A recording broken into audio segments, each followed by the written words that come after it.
Varicose veins కి సరైన చికిత్స కోసం సంప్రదించండి ఎవిస్ హాస్పిటల్. అందరికీ నమస్కారం. నా పేరు మాధురి. మాఘమాసంలో ప్రతి రోజుకి ఒక్కొక్క ఇంపార్టెన్స్ ఉంటుంది అనుకున్నాం కదా. మరి అలానే మాఘ ఆదివారానికి కూడా చాలా ప్రాముఖ్యత ఉంటుంది. మరి ఈ మాఘ ఆదివారాల్లో మనం ఏం చేయొచ్చు, ఏ దేవీ దేవతల్ని ఆరాధించాలి, ఇలాంటి ఆసక్తికరమైన విషయాలు తెలియజేయడానికి మనతో పాటు ఉన్నారు శ్రవంతి గారు. నమస్కారం అండి. నమస్తే అమ్మా. శ్రవంతి గారు, మరి మాఘమాసం అందులో వచ్చే మాఘ ఆదివారాలకి చాలా ప్రాముఖ్యత ఉంటుంది కదండి.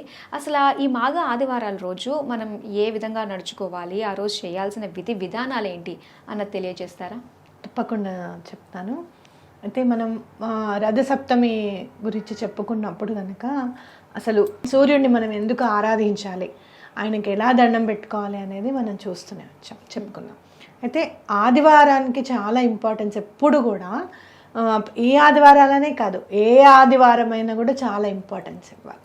నిజంగా ఆ రోజు సెలవు దినంగా వచ్చింది అని అంటే మనం ఆధ్యాత్మికంగా ముందుకెళ్ళడానికి, అలాగే ఇట్లాంటి ఇంట్లో ఆర్థిక ఇబ్బందులు కానివ్వండి, ఇంకేమన్నా ఇబ్బందులు కానివ్వండి, అవన్నీ తొలగిపోవడానికి మనకి హాలిడే వచ్చిందని చెప్పుకోవాలి నిజంగా. కానీ ఆ రోజు మనం లేట్గా లేస్తాము, అని లేట్గా స్టార్ట్ చేస్తాము, అయ్యో లేట్ అయిపోయింది అని సగం రోజంతా రేపటి నుంచి మళ్ళీ ఆఫీస్ స్టార్ట్ అనే బాధలో ఉండిపోతుంది సాయంత్రం నుంచి. అట్లా కాకుండా పొద్దున్నే అర్ఘ్యం ఇవ్వడం, సూర్యుడికి స్నానం చేసిన తర్వాత అర్ఘ్యం ఇవ్వడం, అలాగే సూర్య నమస్కారాలు అనేది చేయడం అనేది పిల్లలకి అలవాటు చేయడం అనేది చాలా ఇంపార్టెంట్. అలాగే ఇప్పుడు ఈ మాఘపు ఆదివారం కూడా ఎందుకు ఇంపార్టెంట్ అని అంటే కనుక, మాఘము అంటే ఏంటి అని అంటే పాపము లేనిది అని అర్థం అనమాట. అట్లాగే ఎన్నో క్రతువులు చేసిన ఫలితం కలుగుతుంది మాఘమాసంలో చేస్తే. మాఘమాసంలో కనుక మనం ఏమైనా పూజ చేసామనుకోండి, ఎంతో యజ్ఞయాగాదులు చేసినంత ఫలితం కలుగుతుందట మాఘమాసం. ఎందుకు అనంటే ఉత్తరాయణ పుణ్యకాలం స్టార్ట్ అయిన తర్వాత మాఘమాసం మనకు వస్తుంది కాబట్టి సూర్యుడికి చాలా అత్యంత ప్రీతికరమైన మాసం అని కూడా మనం చెప్పుకోవచ్చు. కాబట్టి ఈ మాఘపు ఆదివారం నాడు మనం ఎలా స్నానం చేయాలి అని అంటే కనుక, అర్కము అంటే మనకి కనపడేది జిల్లేడాకు, తెల్ల జిల్లేడాకులు తెచ్చుకొని చక్కగా తల మీద పెట్టుకొని, రేగుపళ్ళు కూడా పెట్టుకొని తల స్నానం చేయడం అనేది ప్రతీది. రథసప్తమి నాడు ఆ స్నానం చేయాలి. అసలైతే ఒకవేళ కుదరలేదు ఎవరికైనా, రథసప్తమి నాడు పూజ చేసుకోవడం కుదరలేదు అనుకోండి, లేకపోతే ఆడవాళ్ళకి ఏదైనా అడ్డొచ్చు, లేకపోతే వాళ్ళు ఎక్కడికన్నా ఊరెళ్ళో, లేకపోతే ఎక్కడికన్నా గుడికి వెళ్దాం అని అనుకొని వేరే తీర్థయాత్రలకి వెళ్ళో అలా కుదరలేదు అని అంటే కనుక వచ్చే ఆదివారాల నాడు చేసుకోవచ్చు అనమాట సూర్యుడికి. కాబట్టి ఈ ఆదివారాలు అనేది మనకి చాలా అంటే ఎనర్జైజ్డ్గా ఉంటాయి అని ఖచ్చితంగా చెప్పుకోవచ్చు. సూర్యుడు మీరు చూస్తే కనుక ఒక్కొక్క రోజు తన పవర్ పెరిగిపోతూ ఉంటుంది.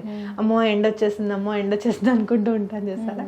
అంటే ఏంటంటే తన పవర్ స్ట్రెంగ్త్ అనేది పెరుగుతుంది. కాబట్టి మన జీవితాల్లో కూడా ఆ పవర్ని స్ట్రెంగ్త్ని ఇన్కల్కేట్ చేసుకోవడానికి ఆయనను ఆరాధిస్తే కనుక, ఆయన అనుగ్రహం ఉంటే కనుక ఎలాంటి ఇతి బాధలైనా కూడా, ఇలా ఇంట్లో ఉన్న ప్రాబ్లమ్స్ అన్నీ కూడా క్లియర్ అవుతాయని ఖచ్చితంగా చెప్పుకోవచ్చు. ఆయన ప్రత్యక్ష సాక్షిభూతుడు, అవునా కాదా? మనం అనుకుంటాం ఎవరు చూడట్లేదని అనుకుంటాం, కానీ ఆయన చూస్తాం. కాబట్టి ఆయన ప్రతిది, ఇప్పుడు ఎవరికైనా మనం డబ్బులు ఇచ్చామనుకోండి, వాళ్ళు తిరిగి ఇవ్వట్లేదు, ఆయన తీసుకునేటప్పుడు ఎంత ఆనందంగా తీసుకున్నారో నువ్వే చూసావుగా, ఎన్నిసార్లు మనకి ఫోన్ చేశారో నువ్వే చూసావు కదా, మాకు వాళ్ళ నుంచి మాకు తిరిగి వచ్చేటట్టు చేయి స్వామి అని కూడా దండం పెట్టుకోవచ్చు సూర్యుడికి. ఎప్పుడైతే మనం ప్రకృతితో మమేకం అవుతామో, మనకున్న ఇబ్బందులన్నీ కూడా తొలగిపోయి ఆధ్యాత్మికంగా ఉన్నతి రావడానికి కూడా ప్రకృతి మనకి హెల్ప్ చేస్తుంది. అందుకే ఈ రోజున ఇది దానం చేయండి, ఈ రోజుతో ఈ ఆకులతో స్నానం చేయండి, లేకపోతే చిక్కుడుకాయలతో రథం చేసి స్వామికి అర్పించండి అని చెప్పడం. ఎందుకంటే ప్రకృతిని మనతో పాటు మమేకం చేయడం అన్నమాట. మీరు చూస్తే కనుక చిక్కుడుకాయలు కూడా చాలా ఆరోగ్యకరమైనవి, అవునా కాదా? అందుకే చిక్కుడుకాయలతో రథం చేయమని చెప్పి చెప్తారన్నమాట. కాబట్టి అలా స్వామికి మనం ఎక్కువగా దండం పెట్టుకునేది ఎందుకు అంటే ఆరోగ్య ప్రదాత ఆయన. ఫస్ట్ మనలో ఉన్న బద్ధకాన్ని తొలగింపజేసేస్తాడు. మా అబ్బాయి చాలా ఇంటెలిజెంట్ అండి, కానీ బద్ధకం ఉంది అని అంటే సూర్యుడి ఆరాధన వల్ల ఆ బద్ధకం అనేది తొలగిపోతుంది. డిసిప్లిన్ అనేది అలవడుతుంది సూర్యుడికి కనుక మనం దండం పెట్టుకుంటే. కాబట్టి మాఘపు ఆదివారాలన్నీ కూడా ఒక్కొక్క ఆదివారం మనకి ఛాన్స్ వచ్చింది స్వామిని ఆరాధించుకోవడానికి అన్నట్టుగా చేసుకొని, అలాగే మీకు ఎవరైనా విధి విధానంగా ఇంట్లో ఎవరైనా అరుణ పారాయణం చేయిస్తే కనుక కూడా చాలా మంచిది. లాస్ట్ ఇయర్ నేను అరుణ పారాయణం చేయించాను ఇంట్లో. నాకు ఒకళ్ళు చెప్పారనమాట, అరుణ పారాయణం చేస్తే చాలా మంచిది అని చెప్పి. అరుణ పారాయణం చేస్తే ఏంటంటే ఆరోగ్యానికి సంబంధించినవి ఎలాంటి ప్రాబ్లమ్స్ ఉన్నా కూడా క్లియర్ అయిపోతాయని మనం చెప్పుకోవచ్చు. కాబట్టి తప్పకుండా స్వామివారికి అరుణ పారాయణం చేయించుకుంటే మంచిది. లేదు అంటే కనుక మీరే పొద్దున్న లేచి స్నానం చేసేసి సూర్య నమస్కారాలు చేస్తే కూడా చాలా మంచిది. అలాగే సింపుల్గా మనం ప్రతి ఆదివారం రోజు స్వామిని ప్రత్యక్షంగా చూసి ఆయన్ని దర్శించుకుని ఏదైనా మంత్రం లాంటిది ఉందా అండి జపించడానికి? తప్పకుండా సూర్యుడికి సంబంధించిన మంత్రము అని అంటే ఆదిత్య హృదయం. ఎలా ఏం చేయాలి నేను ఈ పరిస్థితుల్లో అని ఆ శ్రీరామచంద్రమూర్తి కూడా ఏం చేయాలో అర్థం కాని పరిస్థితుల్లో ఆదిత్య హృదయం చదివిన తర్వాత ఆయనకు అసలు ఏం చేయాలనేది స్ఫురణకు వచ్చిందట.